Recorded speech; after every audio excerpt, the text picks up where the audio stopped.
السلام علیکم ورحمۃ اللہ وبرکاتہ۔ آج کا میرا ٹاپک عذاب قبر، فتنہ قبر سے حفاظت کی دعائیں اور اس کے بارے میں مزید معلومات دینا ہے آپ کو۔ عبداللہ بن عباس رضی اللہ تعالیٰ عنہ کہتے ہیں کہ نبی کریم صلی اللہ علیہ وسلم کی بیوی حبیبہ رضی اللہ تعالیٰ عنہا نے کہا کہ اے اللہ، مجھے میرے شوہر یعنی نبی کریم صلی اللہ علیہ وسلم، میرے والد ابو سفیان اور میرے بھائی معاویہ سے فائدہ دیں۔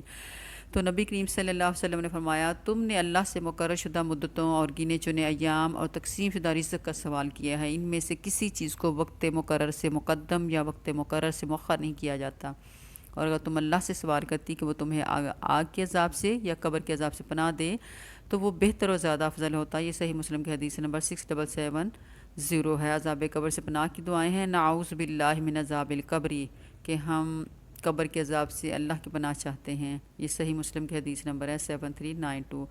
اسی طرح نبی کریم صلی اللہ علیہ وسلم نے ایک اور دعا بتائی کہ اللہم انی اعوذ بک من عذاب القبر واعوذ بک من عذاب جہنم واعوذ بک من فتنۃ المسیح الدجال واعوذ بک من فتنۃ المحیا والممات، کہ اللہ بے شک میں تیری پناہ مانگتا ہوں جہنم کے عذاب سے، اور میں تیری پناہ مانگتی ہوں قبر کے عذاب سے، اور میں پناہ مانگتی ہوں مسیح دجال کے فتنے سے، اور میں تیری پناہ مانگتی ہوں زندگی اور موت کی آزمائشوں سے۔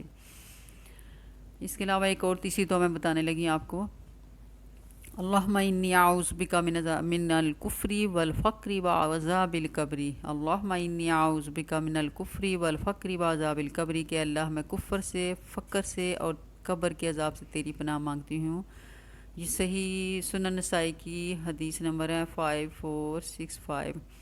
تو عذاب قبر سے بچنے کے لیے یہ میں نے آپ کو چھوٹی چھوٹی 3 دعائیں بتائی ہیں، کثرت سے کوشش کریں ان کو پڑھنے کی، اور عذاب سے بچنے کی، قبر کے بچنے کی، اور اس کے دجال کے فتنوں سے بچنے کی۔ نبی صلی اللہ علیہ وسلم نے یہ ہمیں دعائیں دی ہیں کہ آپ اس کو کثرت سے پڑھیں، اور ان فتنوں سے بچنے کے لیے بہت زیادہ ہمیں دعاؤں کی ضرورت ہے۔ اللہ تعالیٰ ہمیں ان کے پڑھنے عمل کرنے کی توفیق عطا فرمائے۔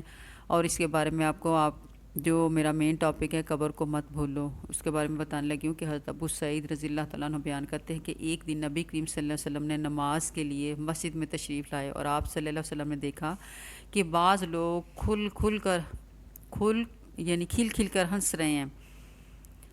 تو آپ صلی اللہ علیہ وسلم نے فرمایا، اگر تم لذتوں کو ختم کر دینے والی موت کو کثرت سے یاد کرتے تو وہ تمہیں اس طرح ہنسنے سے روک دیتی، بس موت کو بہت زیادہ یاد کیا کرو جو تمام لذتوں کا خاتمہ کر دینے والی ہے۔ یاد رکھو، قبر ہر روز کہتی ہے میں اجنبی کا گھر ہوں، میں مٹی کا گھر ہوں، میں کیڑوں کا گھر ہوں۔ جب کوئی مومن دفن کیا جاتا ہے تو قبر اس کو خوش آمدید کہتی ہے، اور کہتی ہے تو میری پیٹھ پر چلنے والوں میں مجھے سب سے زیادہ محبوب تھا۔ آج جب کہ تو میرے قابو میں دیا گیا ہے اور تجھے میرے پاس آنا پڑ گیا ہے تو دیکھے گا کہ میں تیرے ساتھ کتنا اچھا سلوک کرتی ہوں۔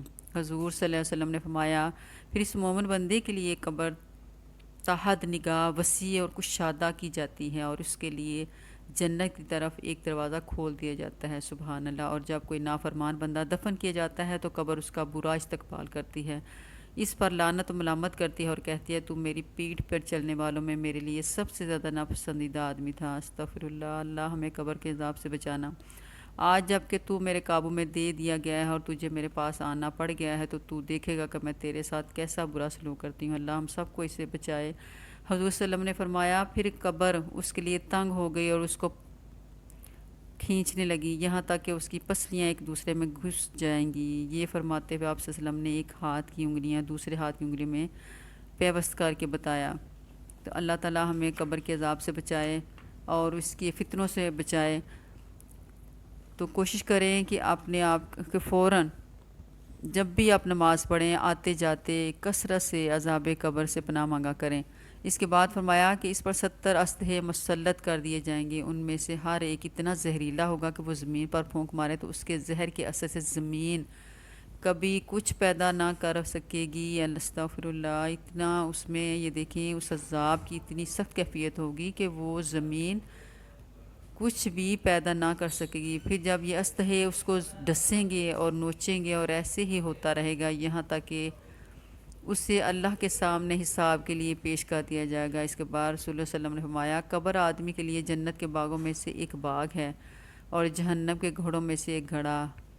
موت اور آخرت میں جی اٹھنے کے درمیان جس نوعیت کی زندگی بھی اللہ انسان کو عطا کرتا ہے وہ قبر کی زندگی ہے۔ قبر کی زندگی میں آرام ملے گا یا تکلیف، اس کا انحصار آخرت کی طرح انسان کی اعمال پر ہوگا۔ جو دنیا میں رہتے ہوئے دنیا سے بے نیاز اور آخرت کے طالب رہے، وہ جنت کے مزے لوٹتے ہوئے آرام سے سوئیں گے، اور جن کا دل دنیا میں اٹکا رہا اور آخرت سے غافل ہو، وہ خوفناک اور بھیانک ایذا و تکلیف سے دوچار ہوں گے۔ استغفر اللہ۔ نبی کریم صلی اللہ علیہ وسلم ہمیشہ عذاب قبر سے پناہ مانگتے تھے۔ حضرت عثمان رضی اللہ تعالیٰ عنہ قبر پر کھڑے ہوتے تھے تو دھاڑی آنسوؤں سے بھیگ جاتی تھی۔ کہتے تھے کہ یہ آخرت کی پہلی منزل ہے، اللہ تعالیٰ ہمیں اس منزل سے، اگر تو ہمارے لیے یہ منزل اچھی ہے تو ہمیں اس منزلوں سے اللہ تعالیٰ جتنے لوگ ہیں اللہ ان کی سب کے لیے منزلیں آسان فرمائے، آمین ثم آمین۔ تو کوشش کریں عذاب قبر سے اور ان کے فتنوں سے بچنے کے لیے جو میں نے آپ کو دعائیں بتائی ہیں وہ یاد کریں، بار بار سنیں تو انشاءاللہ تعالیٰ آپ کو یاد ہو جائیں گی۔